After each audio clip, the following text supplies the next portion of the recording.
നബി തങ്ങൾ പറയുന്നു, ആരെങ്കിലും മദീനയെ സ്നേഹിച്ച, മദീനയിൽ വന്നാരെങ്കിലും മരണപ്പെട്ടാൽ, അള്ളാഹുവിന്റെ പ്രവാചകന്റെ ഹദീസല്ലേ, ഏതെങ്കിലും ഒരു മനുഷ്യന് മദീനയെ സ്നേഹിക്കുന്നുണ്ട്, മദീനയെ സ്നേഹിക്കണം.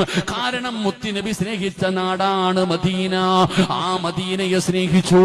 ആ മദീനയിൽ വെച്ച് ഏതെങ്കിലും ഒരു മനുഷ്യന് മരണപ്പെട്ട, വജബത്തു ലഹു ശഫാഅതി, അവനെ ഞാൻ സ്വർഗത്തിലേക്ക് കൊണ്ടുപോകുമെന്ന് ആദരവായ പ്രവാചകൻ നബി മുഹമ്മദ് മുസ്തഫ സല്ലല്ലാഹു അലൈഹി വസല്ലമ തങ്ങൾ പഠിപ്പിക്കുകയാ. അല്ലാഹുവേ, ജന്നത്തുൽ ബഖീ സിയാറത്ത് ചെയ്യാൻ ഭാഗ്യം തരണേ അല്ലാ, ഭാഗ്യം തരണേ അല്ലാ. മുത്തുനബിയുടെ മകള് കിടക്കുന്ന, സ്വഹാബത്ത് കിടക്കുന്ന, ഭാര്യമാര് കിടക്കുന്ന ആ മണ്ണിലൊരു 6 അടി മണ്ണ് ഞങ്ങൾക്ക് നൽകണേ അല്ലാ.